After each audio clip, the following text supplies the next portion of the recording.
At the peak of Arthur Treacher's fish and chips, at the tail end of the 1970s, there were 826 of them scattered across America. And if you walked through the door of any one of those 826 restaurants, the very first thing that reached you, before you'd seen a menu or a booth or a single golden fillet, was the smell. Malt vinegar cutting sharp through hot frying oil, salt and batter, and something faintly of the sea. The whole warm, greasy, unmistakable perfume of a British seaside chip shop, improbably, in a strip mall in Ohio. That smell hung over hundreds of parking lots on a Friday night. Millions of Americans grew up inside it. And today, of those 826 restaurants, there are 3 left on the entire planet. 3. All of them huddled together in Northeast Ohio, within an hour's drive of where the whole thing began. Which means the smell that once filled hundreds of dining rooms from coast to coast has very nearly vanished from the earth, surviving now in just 3 fryers kept lit by a handful of people who simply refused to let it die. That is the almost unbelievable arc of Arthur Treacher's, and it's the reason the story is worth telling. Because the collapse from 800 to 3 isn't the sad, slow fade you might expect. The kind where the food gets worse, and the world moves on, and the customers quietly stop caring. The customers never stopped caring.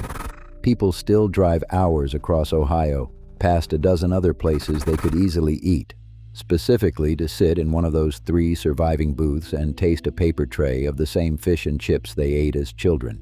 And the food never really got worse either, not at its core.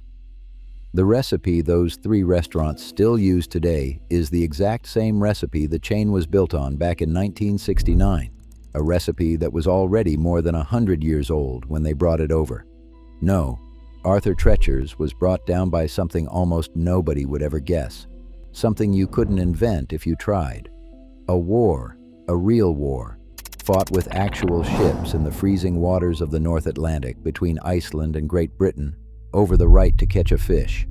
A conflict most Americans have never even heard of, waged an entire ocean away, reached across the water, and quietly strangled a beloved American restaurant chain in its own dining rooms.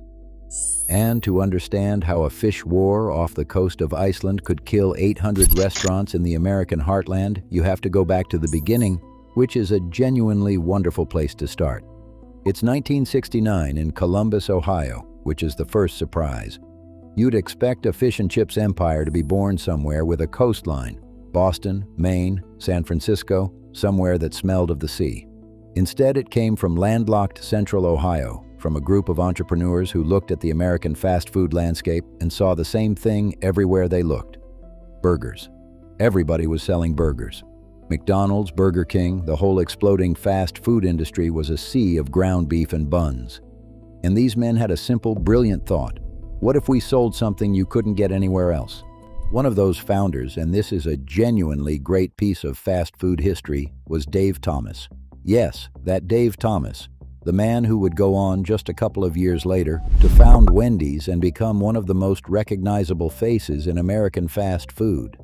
Before Wendy's, before the square burgers and the folksy TV commercials, Dave Thomas was one of the people who helped start Arthur Treacher's.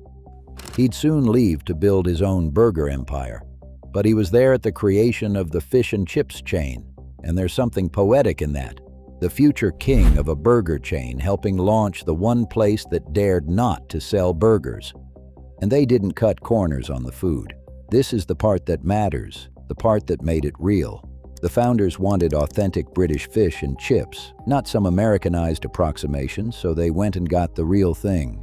They traveled to Bow in London to a place called Mollen's, Joseph Mollen's shop, which had opened in the 1860s and is generally recognized as the first recorded fish and chip shop in all of England, the literal birthplace of the dish.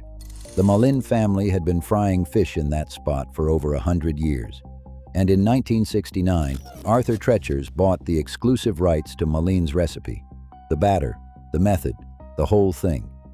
They took a 100-year-old authentic London recipe, the original, and brought it to Ohio.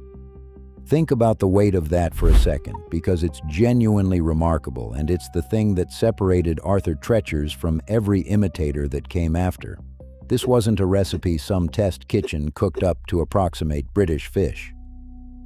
This was the recipe, the actual formula from the actual shop where fish and chips, as the world knows it, more or less began in the 1860s, when Victorian London was gaslit and Dickens was still alive and writing. The Mollins had fried fish in that batter through the reign of Queen Victoria, through 2 world wars, through the whole arc of modern history, feeding generations of Londoners the same crisp, golden fish. And in 1969, as the family's century-plus run in London was winding toward its close, they sold that lineage to a group of Ohioans who carried it across the Atlantic and set it frying in the American Midwest. There's something almost sacred in that transmission, a living culinary tradition, older than the country's fast food industry, older than the light bulb, handed intact from a London shop to a Columbus strip mall. That's why, for decades, their slogan could honestly be the original. It wasn't marketing, it was true. The fish you got in a strip mall in Columbus was fried by a recipe older than most countries' fast food, older than the automobile carried across the ocean intact. And every batch, every Friday, at 800 restaurants, was a tiny act of preservation, keeping a Victorian London recipe alive by cooking it fresh for Americans who mostly had no idea they were tasting history. The fish was cod, good Atlantic cod, hand-dipped in that batter and dropped in the fryer so it came out in a shattering, crackling golden shell. The fish inside steaming and white and flaking apart. The chips were thick cut, not the skinny fries of the burger places, but proper English chips, substantial, soft in the middle. And around that core, they built a whole menu that a certain kind of American came to love with real devotion. The hush puppies, those little fried cornmeal nuggets, sweet and crisp, the clam strips, the fried chicken, the clam chowder, coleslaw, and the malt vinegar, always the malt vinegar, in shakers on the table, because that's how the English do it, and Arthur Treacher's was committed to the bit. You doused your fish and your chips in it, sharp and tangy against the fried richness, and it was, for a lot of people, the first time they'd ever tasted anything like it. And I want to slow down on the food itself, because this is the part that lives in people's memories with a vividness that borders on ache.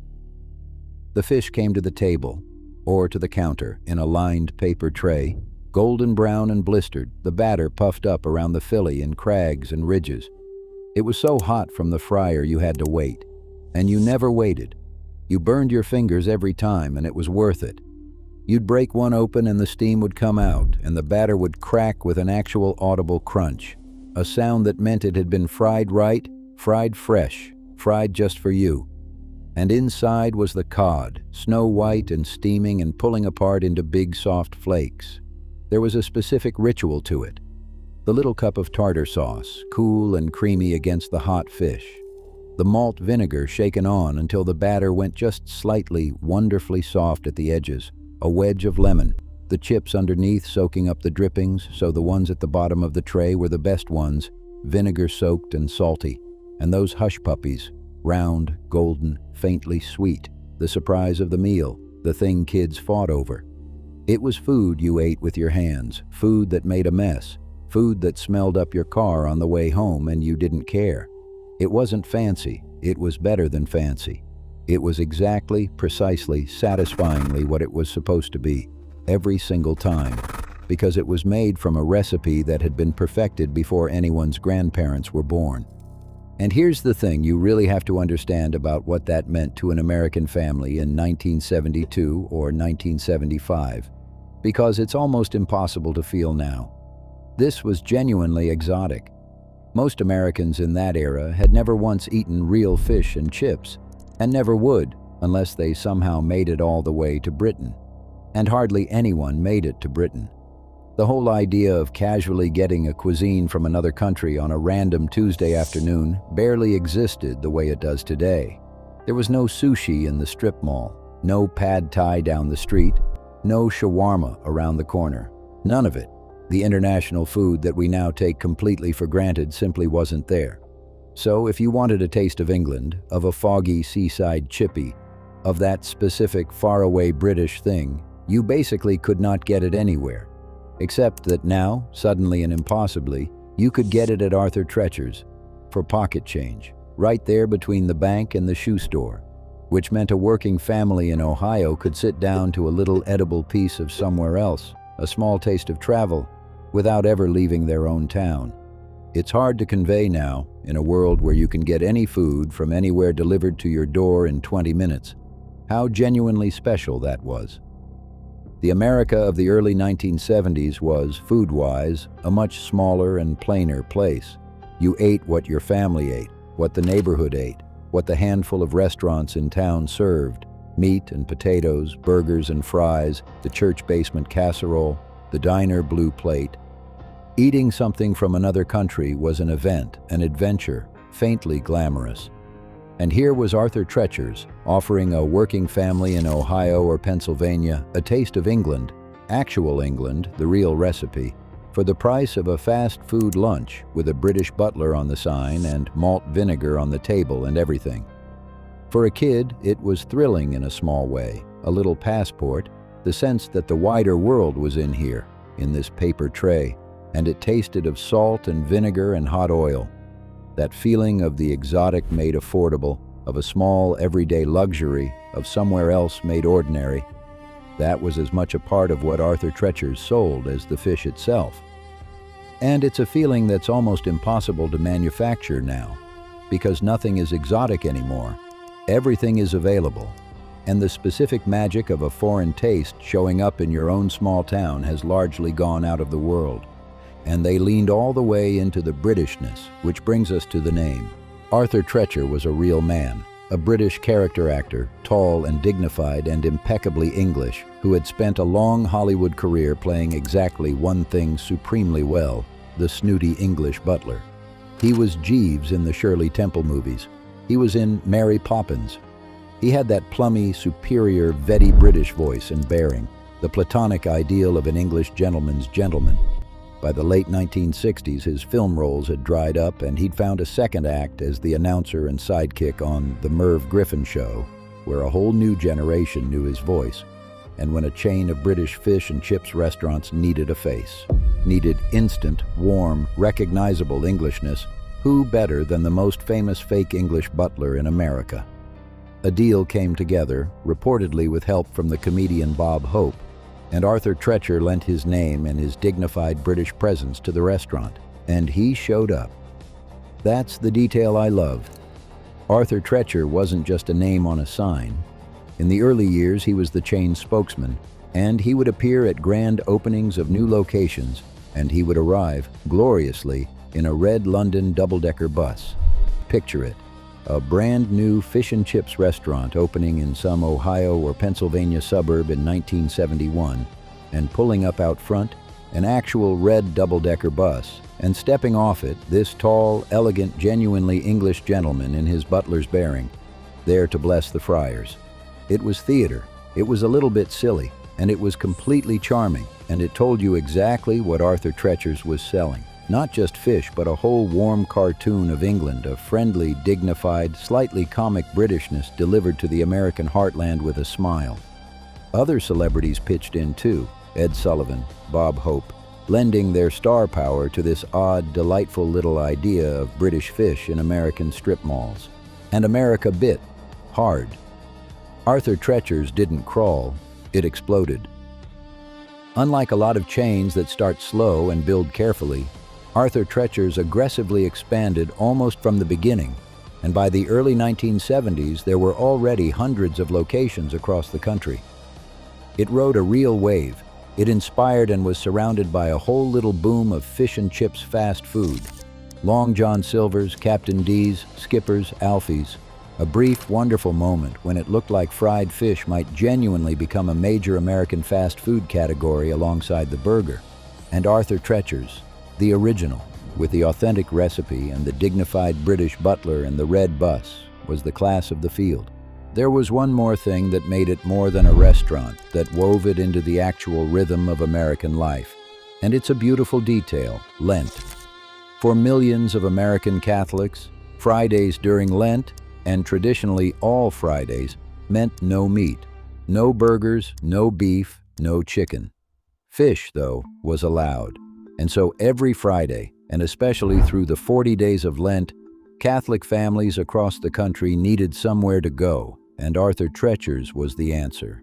It became a Friday night institution, a Lenten ritual, the place the whole family piled into the car and went after Mass or after school on a meatless Friday. And the parking lot filled up, and the fryers ran nonstop, and the line went out the door. Picture one of those Friday nights, because for a whole generation it's not an abstraction, it's a memory with a temperature and a smell. It's March, it's cold, it's getting dark early, and Lent is on. The family's been to Mass or is going, and there's no cooking meat tonight, and everybody knows what that means, and everybody's glad. You pull into the lot and it's packed. Other families, other kids, the same idea all over town. Inside it's bright and warm and loud and steamy, the fryers going full tilt, the whole place smelling of hot oil and vinegar and the ocean somewhere far away.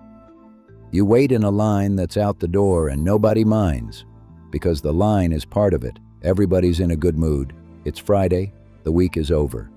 And then you're in a booth, the vinyl seats, the little paper trays coming down loaded and golden, your dad shaking too much malt vinegar on everything, your mom cutting up the little kids' fish, the hush puppies disappearing first, everybody's fingers greasy, everybody talking at once.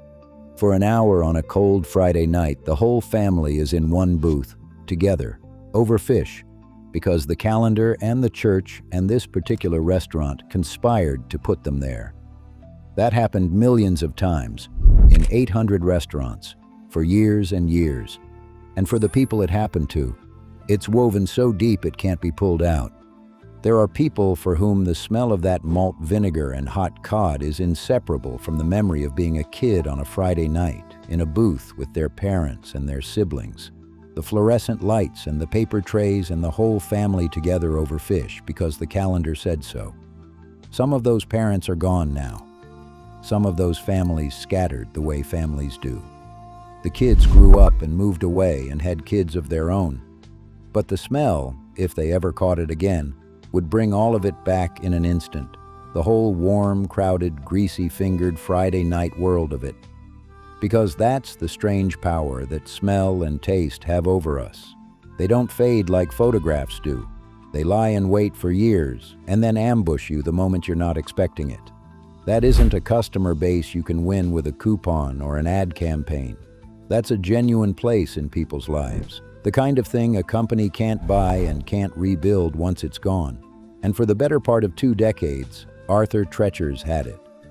So picture the whole thing at its peak, around 1978, 1979, over 800 restaurants, a Friday night ritual for Catholic America, a genuinely good, genuinely authentic product from a 100-year-old London recipe, a dignified British butler as a mascot who showed up in a double-decker bus, hush puppies and malt vinegar and clam strips and that shattering golden batter.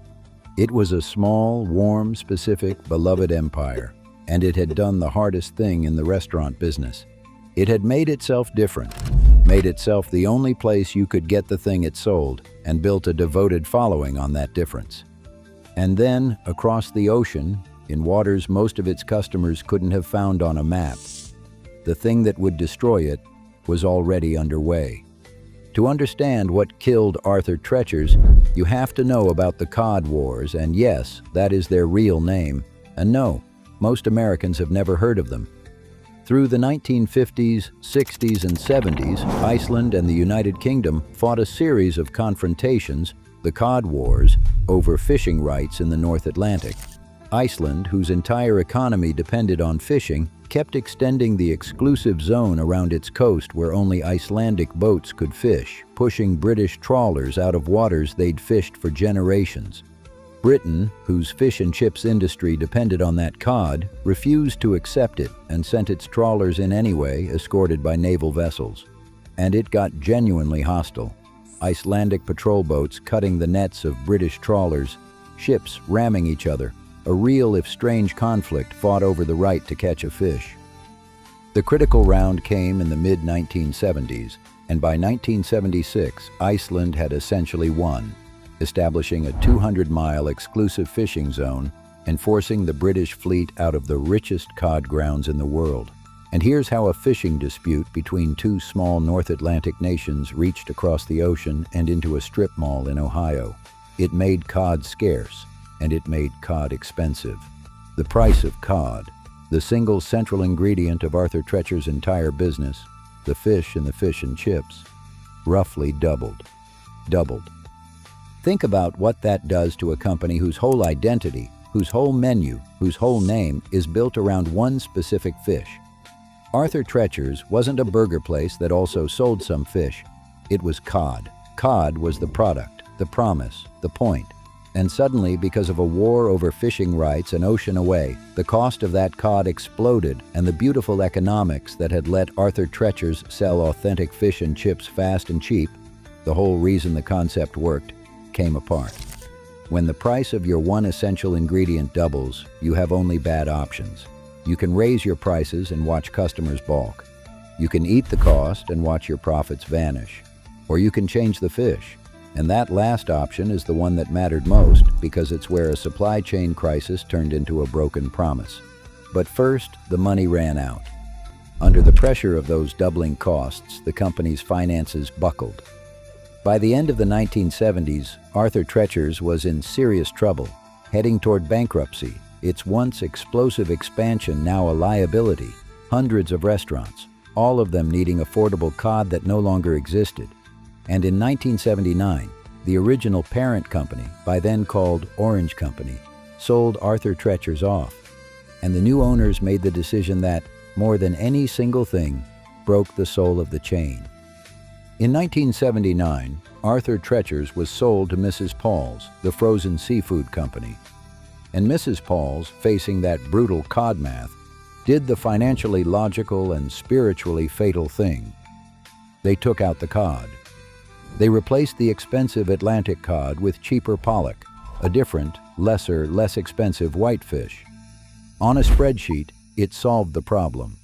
Pollock was affordable, the margins came back, the crisis eased. In the restaurant, in the mouth, on the tongue of every longtime customer who had been coming for a decade, it was a betrayal. Because the whole thing, the entire reason Arthur Treacher's existed and was loved, was that it was authentic, that it was the original, that it was genuinely good cod fried in a genuinely old recipe. That was the promise. That was the difference. And the moment they swapped the cod for cheaper pollock, they broke that promise. Customers noticed. Of course they noticed. These were people who'd been eating the real thing every Friday for years, whose taste memory was precise and loving. The fish was different. It wasn't as good. It wasn't the thing they came for. And you have to understand how personal a betrayal that is, because taste memory is one of the most precise and emotional things a human being has. These weren't casual customers. These were families who had eaten that exact cod in that exact batter every single Friday for a decade, hundreds of meals, a taste burned so deep into memory that they could have identified it blindfolded. When you've eaten something that many times, that lovingly, it stops being just food. It becomes part of the furniture of your life, a fixed point, a thing you can count on. And then one Friday you take a bite and it's wrong. Not terribly wrong, just wrong enough. The texture's off, the flavor's flatter. The fish that used to flake into big snowy chunks comes apart differently. You might not even be able to say exactly what changed. But your mouth knows, your memory knows, something in you knows that this isn't the thing you loved, that a promise you didn't even know you'd been made has quietly been broken. That's a uniquely wounding experience, and it's one a lot of loyal Arthur Treacher's customers had all around the same time, and it curdled a decade of devotion into disappointment. And that particular wound is the deepest kind a food business can suffer, because it isn't about price or convenience or competition, it's about trust. People had trusted Arthur Treacher's to be the real thing, and Arthur Treacher's, cornered by the Cod War, had quietly substituted something lesser and hoped nobody would mind. People minded. The alienation was real and it was lasting, and a chain that had been built on being authentic had traded away the authenticity that was its entire reason for being. Once you've taught your most loyal customers that they can no longer trust the taste, you've broken something that a price cut or an ad campaign can't fix, because the thing you broke was the reason they came. That's the heart of the fall, and it's worth sitting with, because it's a genuinely tragic sequence, and nobody in it was exactly a villain. The founders did everything right. Great authentic product, real recipe, brilliant differentiation, warm branding. The customers were loyal, devoted, ritualistic in their love. And then a geopolitical event that nobody at Arthur Treacher's could possibly have controlled, a fishing war between Iceland and Britain, doubled the cost of the one ingredient the whole empire stood on. It forced a choice between raising prices, losing money, or degrading the product. And the new owners chose to degrade the product. And in doing so, they destroyed the very thing that had made people love the place. It's a chain killed by a fish shortage, and the compromise that fish shortage forced. The Cod Wars didn't just raise a cost, they cornered the company into betraying itself. And once that betrayal happened, the decline had a momentum that never really stopped. The ownership carousel began, and it spun for decades, each new owner inheriting a wounded brand and mostly making it worse. In March of 1982, a company called Lumara Foods of America bought Arthur Treacher's and filed for bankruptcy 4 months later. 4 months. That's how fragile the thing had already become.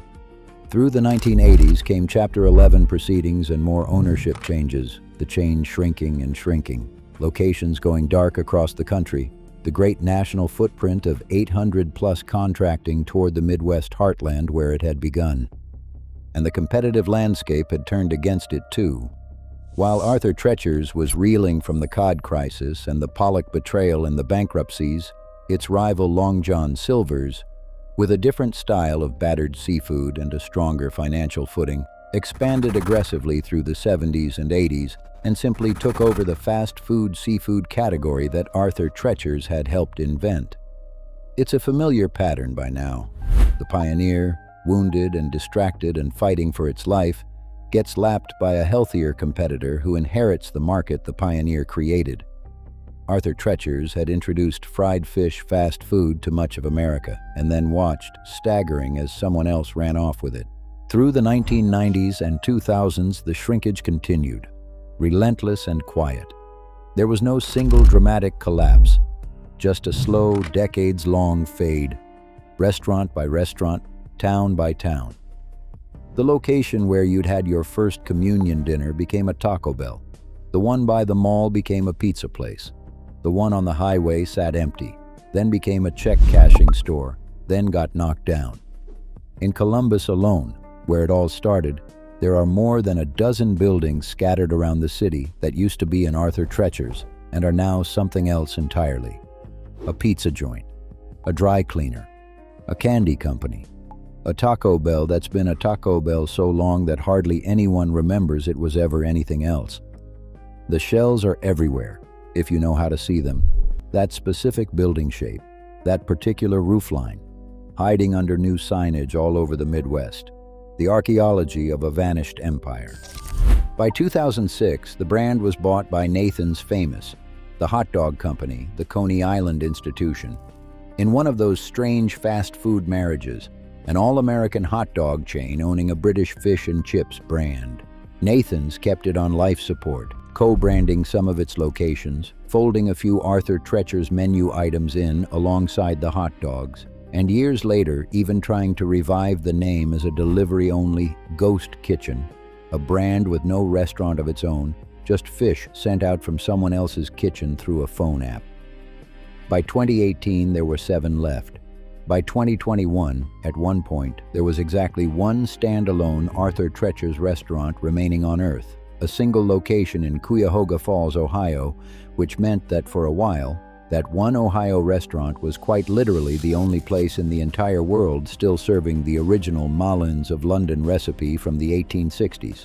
One shop in one Ohio suburb holding a 160-year-old London recipe alive for the whole planet. That's almost unbearably poignant when you sit with it.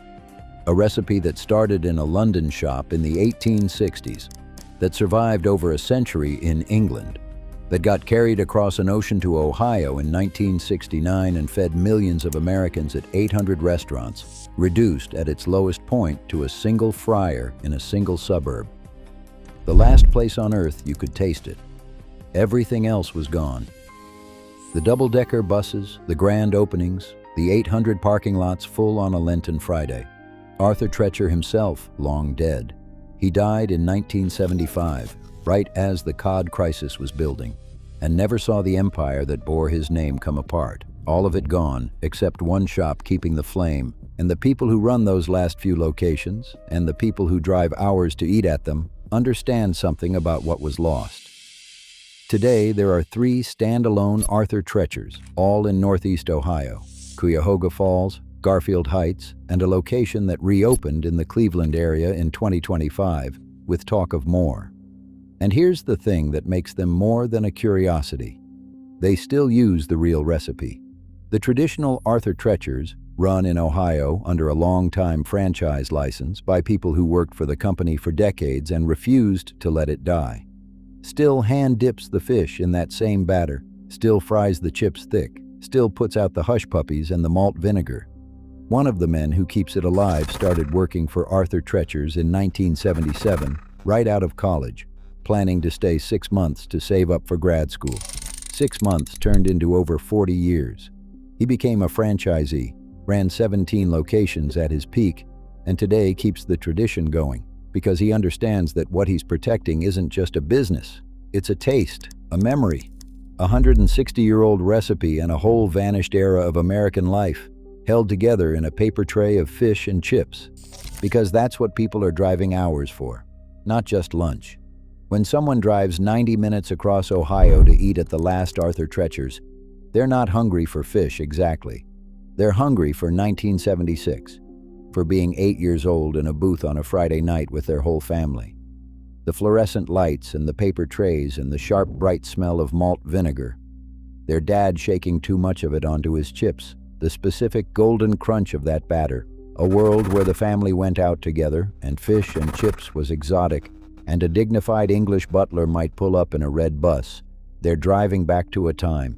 And astonishingly, improbably, because a few stubborn people in Ohio refuse to change the recipe or let the fryers go cold, they can still get there.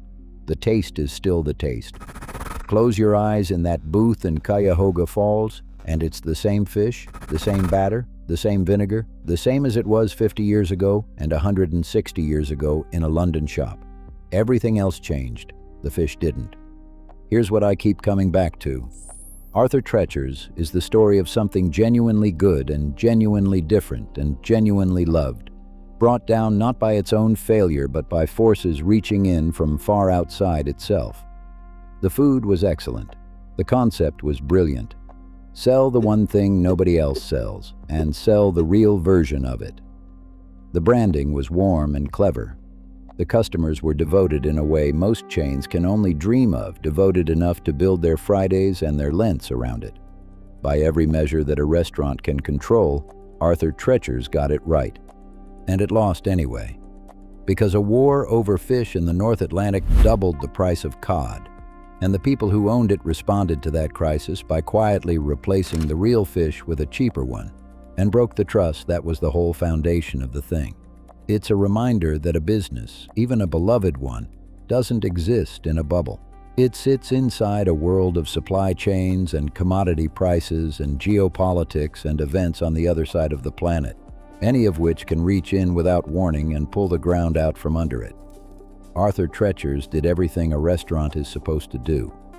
And it got destroyed anyway by a fishing dispute it had never heard of and could not have prevented, and then finished off by the compromise that dispute forced.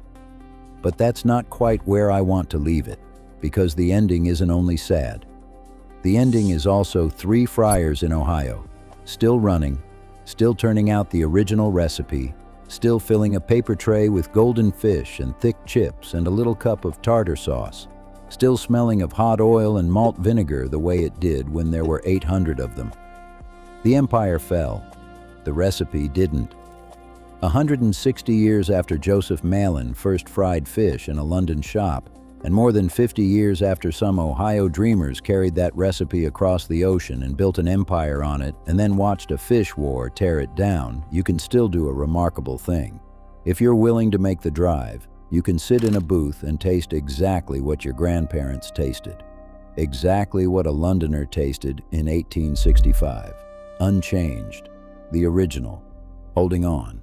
Somewhere in northeast Ohio right now, the fryer is hot and the batter is being mixed by hand and the vinegar is on the table. The door opens. Someone walks in out of the gray afternoon, and that smell hits them. The salt and the oil and the sharp, bright vinegar. And for just a second before they've even ordered, they're 8 years old again. And it's Friday. And the whole family is still together. And nothing good has ended yet. That smell was everywhere once. 826 doors you could walk through to find it. Now there are 3. Go while they're warm.